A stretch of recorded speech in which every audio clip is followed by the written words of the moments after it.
Well, it's that time of year. How many of you have made New Year's resolutions? Anybody make a New Year's resolution? Anybody fail at the New Year's resolution already? Anybody resolve to make a resolution not to make a resolution because they wouldn't stick to it anyway? There's a few of you in here as well. Now, I think one of the things that you and I oftentimes resolve to fix, especially coming off of Christmas, is the way we spend money, right? So we've just spent a lot of money trying to make a lot of other people happy, and then we realize we don't have it, and now we're not happy. And so even though money can be kind of a stressful thing, and I get that, like I'm human, right? My wife and I, we don't always see eye to eye, and we don't have the same likes and dislikes. You know, when I go out and say, hey, I want to spend this much money on something, please get behind that. You know, so I'm with you, I get it, but the reality is, kind of takes money to live life, doesn't it? Like we've got it whether we want it or not. And I think that one of the reasons that Jesus talks about money so much is because he knows how much of an issue it is, how much we can stress over it, how much we chase after it instead of chasing after him or chasing after other relationships and trying to help some other people out. So over the next 4 weeks, we're going to do this series called Making Change, and it's supposed to help you kind of find some financial freedom. So this isn't meant to like add more stress in your life. It's actually meant to just kind of take maybe some of the stress off so that you can experience a little bit more freedom in your life. And I'm pretty confident that if you can stick with us for the next 4 weeks as we go through this, your life is probably going to be better off for years to come by some of the changes that you make, if not even generations to come. And you can begin to break that mold. So over the next 4 weeks, the 4 topics that we're going to hit, number 1 today, less is more. Now this is very countercultural, and this doesn't make sense at all, especially when we start thinking money. We're like, what do you mean less money is more? No, that's not what we're talking about, but we're going to get into that in just a little bit. And next week, we're going to talk about stress is bad. Can I get an amen on that one? Stress is bad, right? And number 3, giving is good. How many of you feel good when you help somebody else out, when you get to give something to help other people? So that's a win. And tomorrow matters. Like, we're not talking about tomorrow, Monday. I know we got a lot of people like, oh, Monday. Like, no, we're actually talking about the future. Like, I know that we want to be happy today, and we want to gladly, get a hamburger today and pay tomorrow. For you Popeye fans, but the reality is that tomorrow matters, and we can't sell today, or sell tomorrow for the benefit of today. That we've been led to believe that more is actually better, right? More is actually better, and I think that we can do a little activity here to determine just to what level. Okay, so if I were going to say to you guys today, would you rather have $100 or 2? What would you say? There's a lot of audience participation here, so you're going to have to talk, okay? Would you rather have $100 or 2? 200 for sure. Would I rather have 1 Christmas cookie or 2? You guys are crazy. 2 Christmas cookies, that's where it's at. Right? So you want the 2. And then if I were to say, okay, it's New Year's, we're resolving, we just had those Christmas cookies, too many maybe. And so would you rather lose 1 pant size or 2? 2, right? So we've been taught, we've been conditioned to think that more is better. And I think that the problem is more can sometimes get us into trouble, right? I have some kids that like to do activities, and I can think of one in particular that would do any activity we allowed them to do, okay? And that can get kind of crazy stressful, right, on time and on money. And as parents, sometimes we want to allow our kids to do a lot of stuff, and then about halfway through the season, we go, is this ever going to end? Right? It gets a little crazy, a little nuts, because we've put too much in, and we're having trouble juggling it all. We do the same thing with our work commitments, right? We commit to doing a project, we take on one more assignment, and we go, oh man, what was I thinking? What did I get myself into? More is not always better, right? And we know from Christmas, the more is not always better. That's why we're resolving to lose weight now, because we've had one too many plates of those yummy, delicious plates of goodness, right? And it's the same as if we go to a buffet. We paid for all of these trips, we might as well use them. And then all of a sudden we're like, oh, I need to do something about that. Okay, when I go to Nexus events, Nexus is the organization that helped us get started here in Columbus. They have a table full of treats. I think it's just to kind of keep us awake through the afternoon sessions, but it's a danger zone. There should be some caution tape lined up along there. Lots of different goodies, but one of the things that always sucks me in are the peanut M&Ms. Now, I get it. Not all of you are into peanut M&Ms. You like the plain ones, and you're wrong. These are better. Okay? There is no comparison.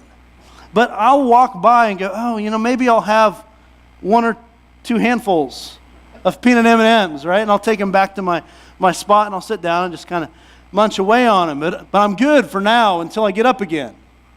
Because then I want just another 1 or 2 peanut M&Ms. They're really good, right? And so you and I, we can get into trouble because pretty soon we're not ready for our meal at mealtime, right? You have kids? You know what I'm talking about? Maybe you are the kid that we're talking about, okay? And so I know that in my family, if I set that there and it was like right before lunchtime, this thing would be gone. And the food on the table, oh, I'm not really hungry. And that's going to lead to more, right? More weight gain, more trips to the dentist, right? And so we've got to be careful because more is not always better. More can actually get us into trouble. And that's true of money and materialism too, because we just continually crave and we want and we desire after more. I was having a conversation with a guy a number of years ago, and up in the conversation came this idea of how much is enough. And his answer is an answer that I think most of us we can identify with. Just a little bit more, right? If I could just have a little bit more money, I'd be happier than I am now. If I could have just a little bit more stuff, then I'd be happier. If it was just a little newer, a little faster, maybe, it would be good. But it can get us into trouble. Now, we're going to talk a little bit about King Solomon today. And so I'm going to ask you to turn to Ecclesiastes chapter 1. It's going to be on page 356 in the Bibles we provide. So Ecclesiastes chapter 1. And as you're turning there, one of the dangers that I think we can get into when we covet more is that it leads to other things, right? When we desire those things, when we covet after them, we have a craving, a desire to meet that. And sometimes just the wanting is enough to get us in trouble. Right? There's a reason it's a part of the 10 Commandments. But then sometimes we want it so much that we take what belongs to somebody else and we actually steal it. Sometimes we crave those other relationships. So, if I can just have a relationship on the side, like that'll be good enough. And then we chase after adultery. But more often than not, any of this stuff competes with God and it becomes idolatry. It becomes the God in our life. So Solomon was given a great opportunity that most of us don't get, right? But however, most of us view our prayer lives like. So God says to Solomon, ask for anything you want and I'll give it to you, right? God will be his genie in a bottle. And sometimes we pray like that, God, just give me this. And it doesn't work out that way. Now, Solomon could have asked for tons of stuff, right? Solomon could have asked for great wealth. And that'd have been awesome. He could have asked for huge fame and popularity throughout the nations. He could have asked, like his father did throughout the Psalms, that God would annihilate his enemies. How many of us wouldn't like that? Like, just wipe them out, God. You do it. But he didn't ask for any of that stuff. What he asked for was wisdom in leading God's people. And so you would think, like, this is very simplistic and very honest, and it was. It was very pure. And God was honored that Solomon would ask for that. But then God gave him so much more. Like he gave him the wealth and he gave him the fame. And Solomon had a way of just squandering it, right? He went after all of these things to fill his needs. And so when we look into Ecclesiastes, we're going to see how Solomon kind of did that. He turned over his life to the pursuit of stuff. It says in chapter 1, verse 14, I have seen everything that is done under the sun. And behold, all is a vanity and a striving after the wind.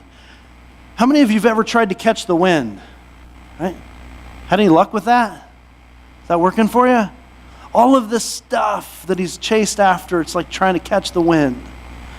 Throughout chapter 2, in the first paragraph there, we see some of the different things that Solomon went after. In verse 1, he says he went after pleasure. Verse 3, he went after wine. In verse 4, great works. And in verse 7, possessions. Goes through all of these different things that Solomon pursued after, and the whole time, God allowed him to keep his wits about him. I don't know how much wits. I mean, he was supposed to be the wisest guy that made some of the biggest blunders. In verse 10, it says this, and whatever my eyes desired, I did not keep from them. I kept my heart from no pleasure, and my heart found pleasure in all my toil, and this was my reward for my toil. Then I considered all that my hands had done, and the toil that I had expended in doing it, and behold, all was a vanity and a striving after the wind, and there was nothing to be gained under the sun. Out of all the things that Solomon chased, it was meaningless. It was stuff. It had no eternal value, no great significance in his life. And in chapter 4, verse 6, Solomon says this, better is one handful of quietness than 2 hands full of toil and striving after the wind. Right? Better is one handful. Like, life is like not a box of chocolates, a bowl of M&Ms, right? And so it's really tempting to reach in and grab a couple hands full. We want to get what we really want. But it's better to only have one handful, because with the other one empty, we can help other people when they have needs. When we have one handful, we can pursue after God. But when 2 hands are full, we're consumed with stuff, with toil.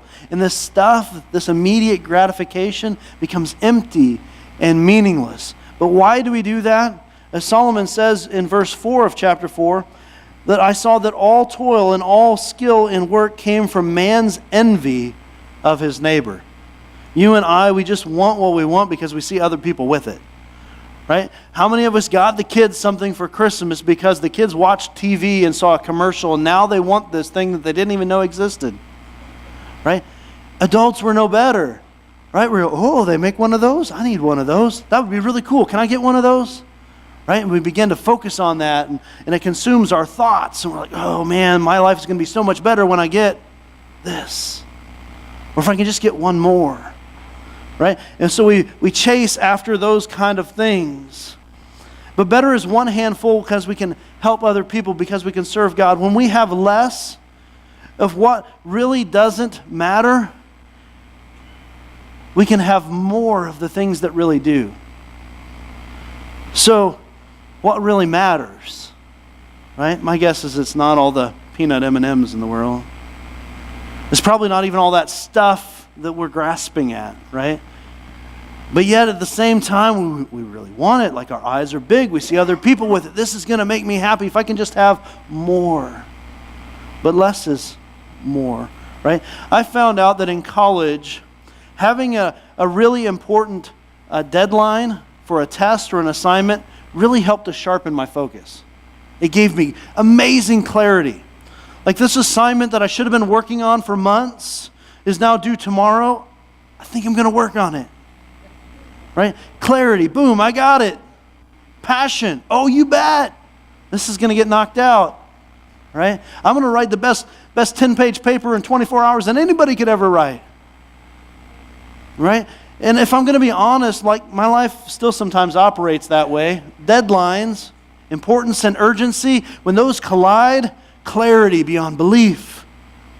Right? Sunday's coming. It's been a busy week. People are going to be in church.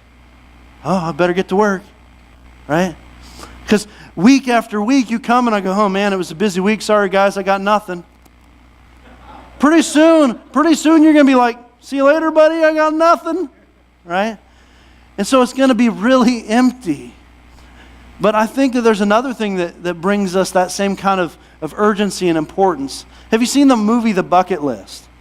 Even if you haven't, you probably know what a bucket list is, right? The things that you want to do before you kick the bucket, right? And so in the movie, somebody finds out they're going to die, and so they've got this list of things that they want to go accomplish, these experiences in life.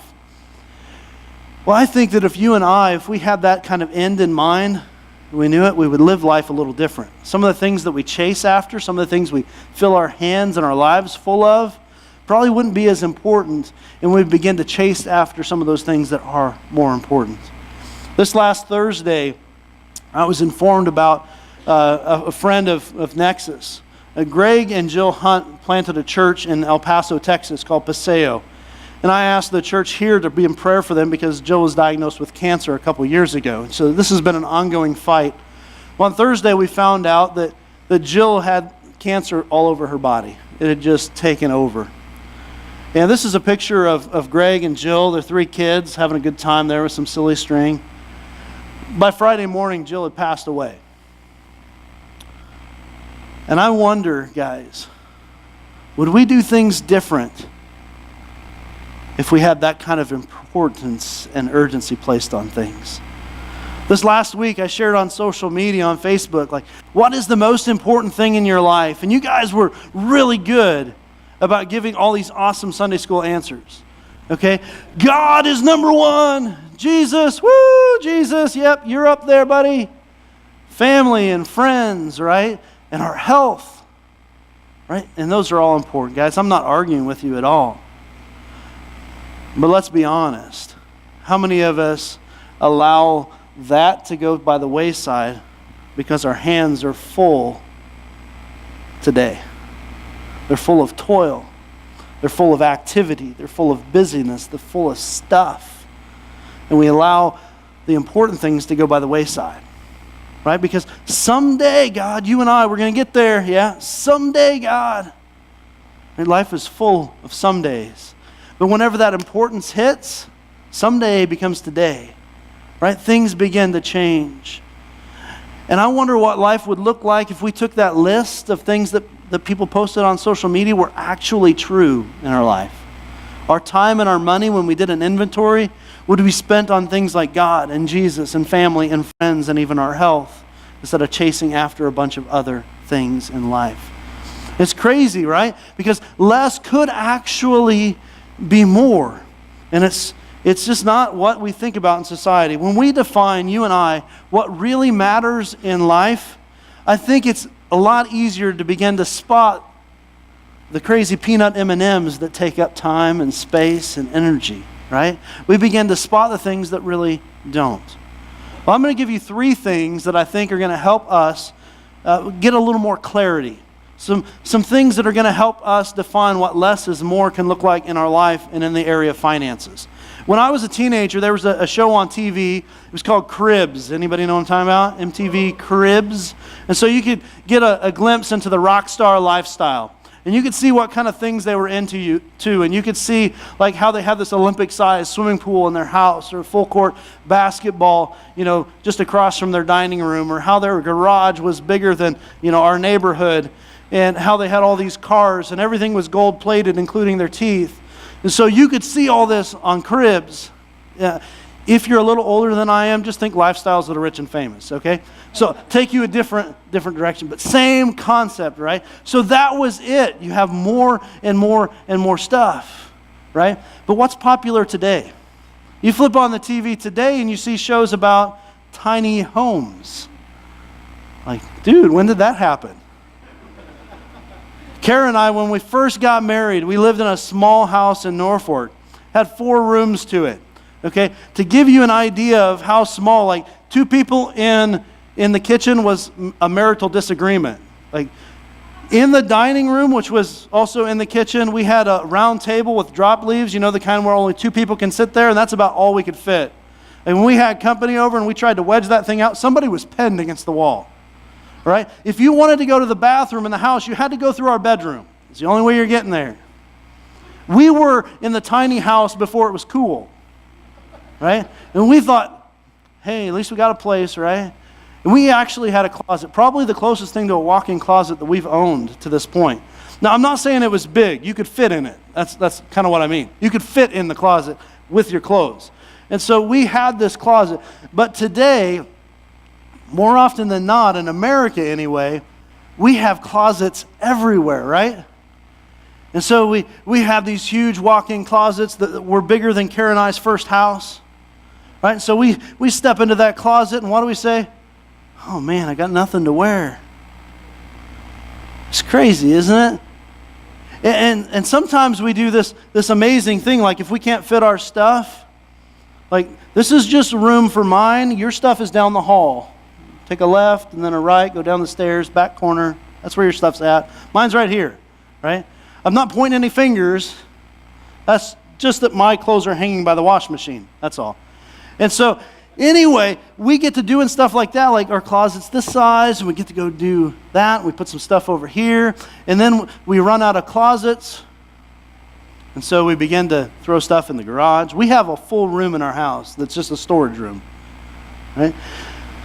Garage gets full, attic, here we come, baby, right? Believe it or not, some people actually pay other people so they can have a place to store their stuff. Right? That happens in America. You guys get that? And so I bet they don't even remember what they put there. Isn't it? It's just nuts. Like more is more. And so I want to tell you guys, I think one of the important things that you and I can do is cut back. It's so easy to accumulate more and more stuff. And I wonder if maybe this tiny craze isn't led by a generation of people who've lost their parents to work and to busyness and to debt, and who are thinking maybe relationships and experiences are more important than stuff.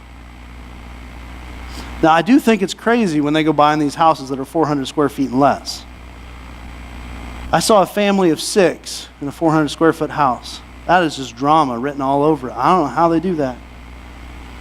But I kind of wonder, like, what's this doing? Because I think in America, we're addicted to stuff. We're addicted to more stuff, right? It consumes our time, not just our garages and our attics.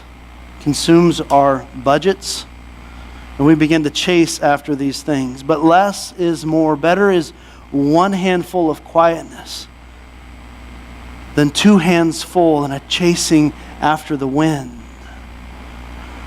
In Luke chapter 12, Jesus shares this. It's going to be up on the screen. Luke chapter 12. And he said to them, "Take care and be on guard against all covetousness." Remember what Solomon said was the root of this chasing after stuff? Wanting what other people have. Because one's life does not consist in the abundance of his possessions. I need this, guys. Like I'm right here walking this road. Right? I like stuff. I like things. Like if I could just have one more, if I could just have something bigger. Like we were fixing a tire at the tire shop before going on vacation, and I saw these really nice truck rims, and I'm thinking, oh, my ride would look pretty sweet with a set of these on there. Right? I get those eyes that just get big and one after stuff, and I need to remember that I've got to be on guard against covetousness. Because my life, guys, our lives do not consist in the abundance of stuff. The most meaningful things in your life will never be stuff, right? What if our lives consisted of less stuff and more quality friendships? What if our lives consisted of less stuff and more time with our family, or less stuff and just more experiences that we got to enjoy? Maybe the millennials and the minimalists are onto something. I don't know. Like I said, I don't know that I could go all in, but sometimes I wonder. Sometimes I wonder. The second point is this: to clear out. To clear out.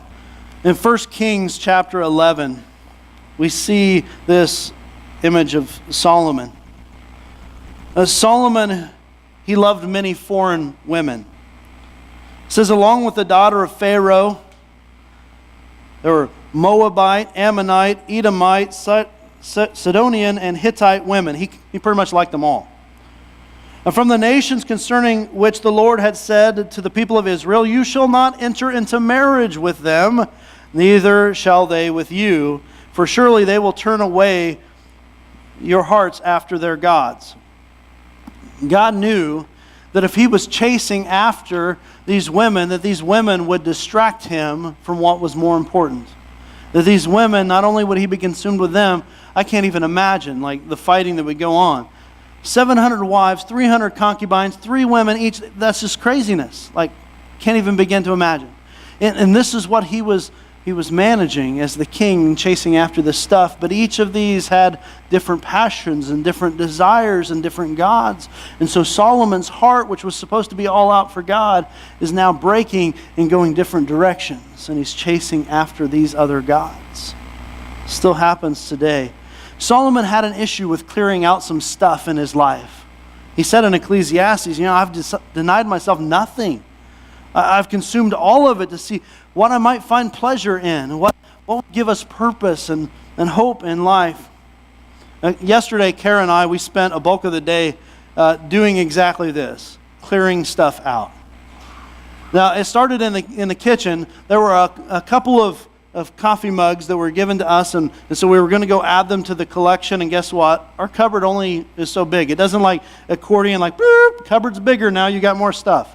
Doesn't happen that way, so there was a challenge issue. Like, can we just find 4 coffee cups to give away? Simple enough, right?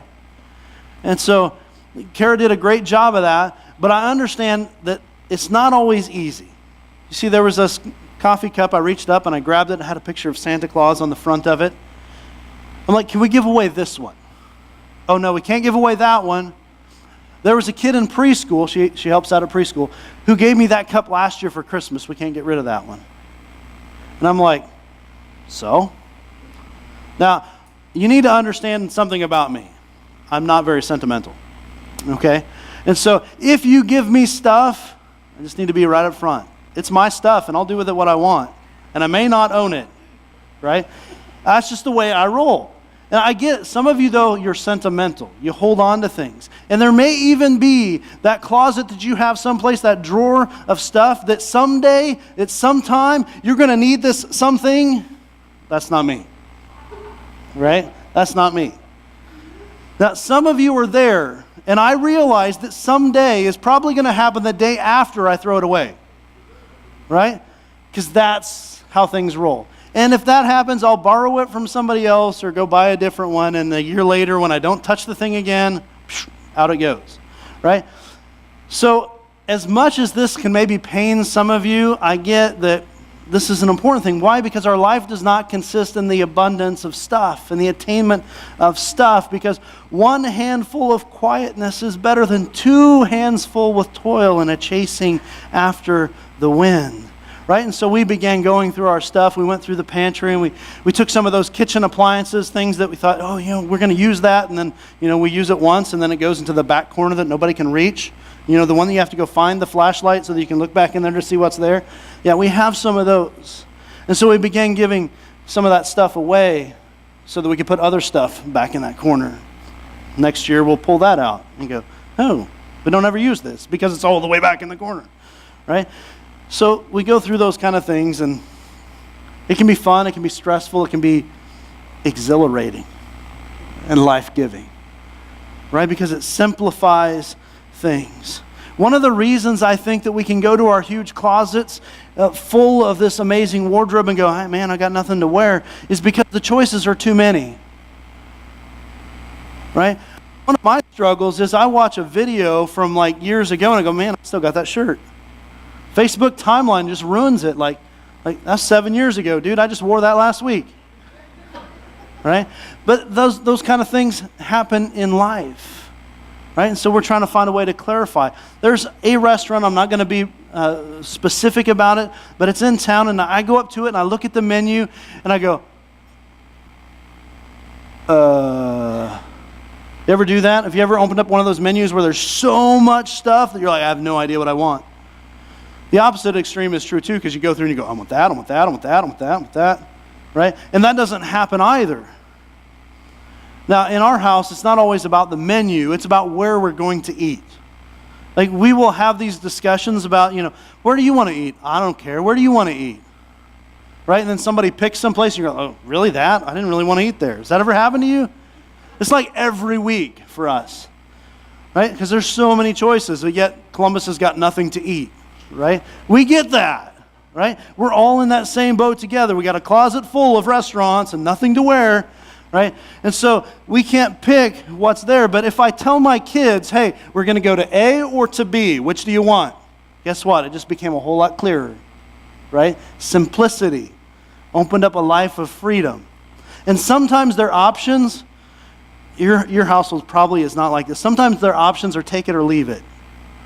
Do you want to eat this or not? Because if you don't, I don't care. Like, you'll find something someplace. We've got a closet full of cereal. You'll do fine. I know I see you eating it all the time, right? So we can approach this life of simplicity, guys, and we should have some sort of clarity that brings that.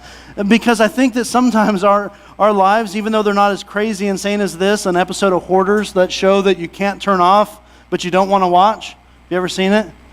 Some of you probably not. It goes back a few days. I haven't watched it for a while. But you just kind of look into somebody's life and you go, wow, they got a lot of stuff and this is gross and how could they live like this? And you see it and somewhere in the show they go, okay, we're going to make 3 piles, guys. We're going to keep it, we're going to sell it, or we're going to trash it. Which one? Okay? And so this is kind of what we were doing yesterday. Like, am I going to keep it? Am I going to sell it? Am I going to trash it?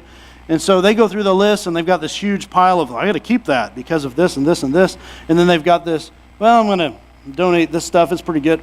Trash, like this isn't trash. Like this is pretty good stuff. So they have to like squash this pile and kind of raise up that pile, bring in an extra dumpster so they can get rid of stuff. And sometimes, guys, the reality is that we need to do that so that we can focus on the things that really matter.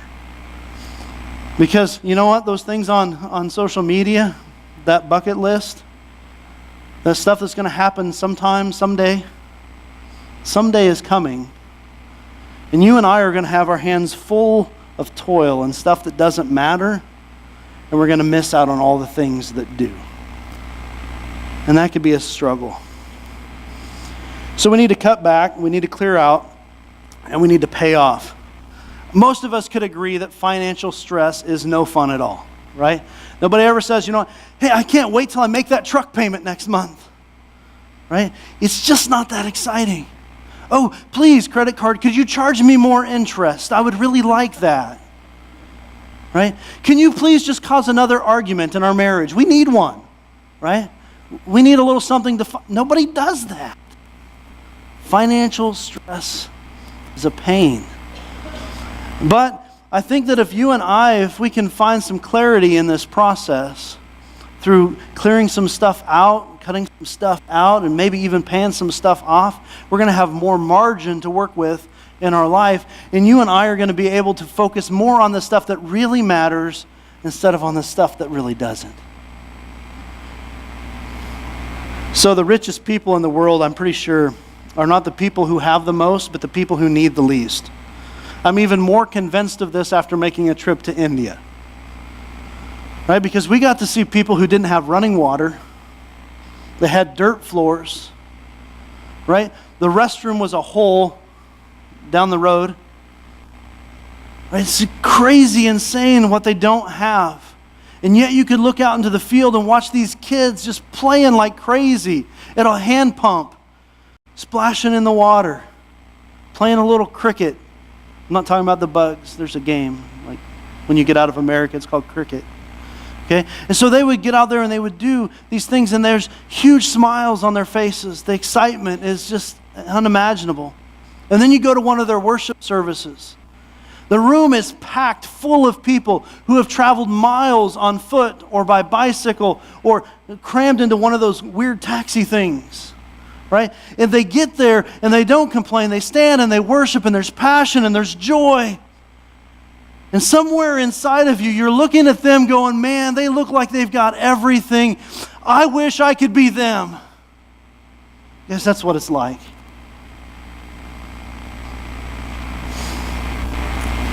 And somewhere inside of you, you think, you know, when I get back to America, things are going to be different. Right? I'm not going to be focused on this stuff or that thing, and it lasts a couple days, and then right back to the reality, right? Eyes get big, you see something, I want that, I need that, I want to have this, and we need more of that. And out the window it goes. But I want to tell you, around the world, there are people who are not overflowing with stuff, but they're actually most content with what they have. And that's the heart that you and I, we need to have as well. Better is one handful of quietness than 2 handfuls of toil and a chasing after after the wind. Better is one handful of good relationships, some time with my kids maybe, than a chasing after stuff and missing out on everything. Dave Ramsey does this thing, it's called the Debt Snowball. I'm not going to go into it in great detail, but I'm going to give you enough information that it should benefit you if you choose to go that route. This is something that I didn't learn until I already had a lot of debts, and we had taken off a bunch of the small ones. I hope you catch on to it quicker than I did, okay?